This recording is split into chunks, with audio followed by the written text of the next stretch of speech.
How South African scientists discovered the Omicron and set off a global chain reaction. Johannesburg, South Africa, CNN. In the early days of November, laboratory technicians at the Lancet Laboratories in Pretoria, South Africa found unusual features in samples they were testing for the coronavirus. Essentially, a gene was missing in what would be a normal genome profile of the virus. PCR tests weren't detecting one of their expected targets, a signal that something about the virus had changed. Just a few days later, the same phenomenon was reported at Lancet Molecular Pathology Department in Johannesburg. Dr. Alison Glass, a pathologist with the Lancet, said the discovery coincided with the increase in positive cases of COVID-19 in parts of South Africa. In the province of Gauteng, which includes Johannesburg, fewer than 1% of people were testing positive at the start of November, but this rose to 6% within a fortnight and to 16% by Wednesday. The discovery raised the concerns that we were in for another surge, Glass told CNN. Our first thought was, there goes our quiet December and the Christmas break. 3 weeks later, what the South African scientists had stumbled across would be known worldwide as the Omicron variant of the coronavirus. The spike in Gauteng didn't go unnoticed at the Network for Genomics Surveillance in South Africa. Its director, Tulio de Oliveira, called the meeting for November 23rd. He told the New Yorkers, "We heard from one member in our network that the private lab, Lancet Laboratories, had sent in six genomes of the very mutated virus. And when we looked at the genomes, we got quite worried because they discovered a failure of one of the probes in the PCR testing. Sari rapidly upscaled the testing of samples in Gauteng and found the variant appearing very frequently. Julio later observed on Twitter that in less than 2 weeks, the new variant dominates all infections following a devastating Delta wave in South Africa. People call for COVID-19 tests at Lancet Laboratories in Johannesburg, South Africa on Tuesday. Origin a mystery. Just where and when Omicron first emerges is still unknown. There is no identifiable patient zero, a first person known to have been infected with the variant.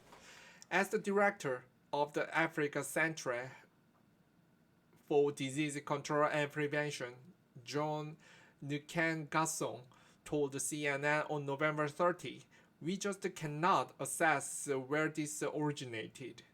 The first cases were recognized and identified in Botswana and subsequently in South Africa." Nkengasong told. But he pointed out identifying a virus, a new strain of or a new variant doesn't mean it came from there. It might well be a consequence of the outbreak, probably in some part of sub-Saharan Africa, where there's not a huge amount of genomic surveillance going on and the vaccination rate is low. Michael Head, a senior research fellow in global health at the University of Southampton, told CNN in a phone interview, "Trying to trace Omicron's origins may be futile if it has already been in circulation for a while." Trevor Bedford from the Department of Epidemiology at the University of Washington said on Twitter that based on the genomic analysis from Botswana and South Africa, the Omicron variant likely arose much earlier than when it came to our notice, probably in early October. Christine G. Anderson, a virologist at the Anderson Lab in California, took a similar view, tweeting, "We can estimate that based on the diversity in sampled genomes and most estimate land mid-October with wide uncertainty, so we believe it's relatively young." There was also a sharp increase detected in the viral load of wastewater in Pretoria area at the very end of October and the beginning of November.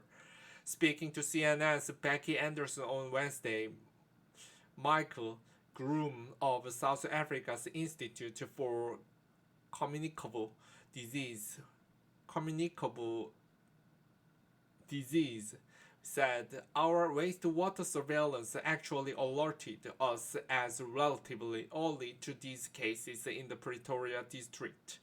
But virologists acknowledge they are dealing with very preliminary preliminary information at the moment on the evolution and characteristic of Omicron, transmitted via travel.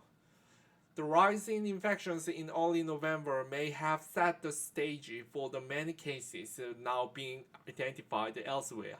Most of the international cases tracked by CNN through the end of November involved people who traveled from or through South Africa or from Mozambique, Malawi, Botswana, and Namibia.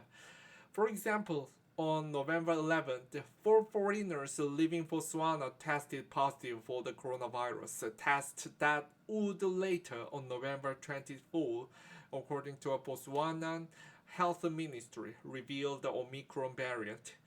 Also on November 11th, a 36-year-old man from Hong Kong arrived home from a 20-day trip to South Africa, traveling via Qatar.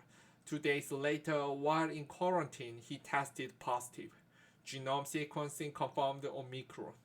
Several people who traveled home to Europe then infected members of their household, including in Germany and Italy. A CNN analysis of publicly available data shows that some 90% of the Omicron infections so far recorded in Europe involved individuals who had traveled through or from Southern Africa. However, sequencing is in many countries quite limited.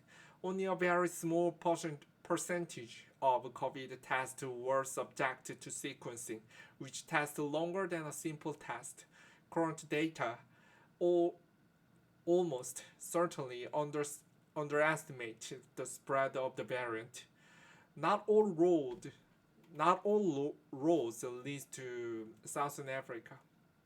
While some travelers from Southern Africa certainly carried the variant, there are other puzzling instances. One involves a Belgian woman who had traveled to Egypt via Turkey. She arrived home on November 11th and tested positive for the variant 10 days later. Several cases confirmed in Canada are related to travelers from Nigeria. The case identified in Saudi Arabia on December 1st was of the traveler from North Africa, and an Israeli doctor tested positive when got home from the conference in London. He had not been in South Africa.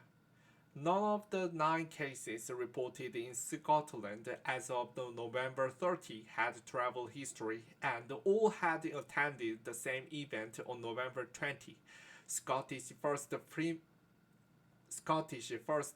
Minister Nicola Sturgeon said that the lack of any non-travel or overseas connection to these cases suggests that there is a community transmission of Omicron in Scotland.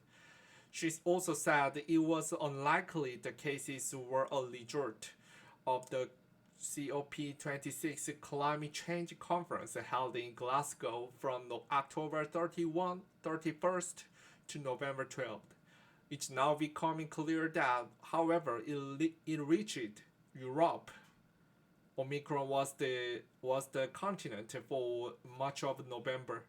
In the Netherlands, the RIVM Health Institute said it found Omicron in samples dating from November 19 and 23. The earliest of them more than a week before passengers on a KLM flight arriving from Johannesburg was identified as the first non-Omicron cases in the country. It's not yet clear whether the people concerned in the earlier cases has also been the Southern Africa, RIVM said Tuesday. There is so much still to discover about the new coronavirus variant, how quickly it can spread, whether it can evade or blunt existing vaccines, whether it will result in only mild symptoms for the majority of those infected. For now, the Delta variant remains the dominant strain, accounting for 99.8% of the global sequences uploaded to the GISAID database, according to WHO's latest bulletin. But that bulletin also notes that South Africa, where Omicron was first detected, has experienced a recent sharp increase in the number of the cases in multiple provinces, coinciding with the detection of the Omicron variant. In the past fortnight, South Africa has gone from a weekly average of 290 cases per day to almost 3,800 daily cases on Wednesday. On Wednesday, authorities reported 8,561 new cases nationally. Authorities said 3/4 of sequenced positive tests in Gauteng province were Omicron. Our cases are increasing very rapidly. I think probably at the fastest rate we have seen since the start of the pandemic, but it's unclear whether this is due to increased transmissibility of the Omicron variant or due to immune escape. Michael Groom told CNN. WHO's Director General Tedros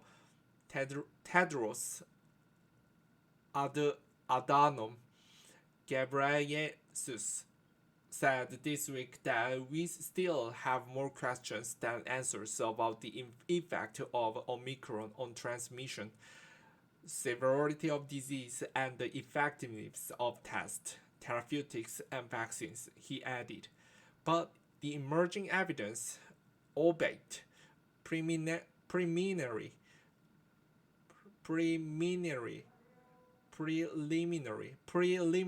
indicates that Omicron has a head start. The world is still getting to grips with the new variant of the coronavirus that has already spread to nearly 30 countries of 4 continents. CNN's Gaji Barkis contributed to this report from Johannesburg and Gina Saifi from Abu Dhabi.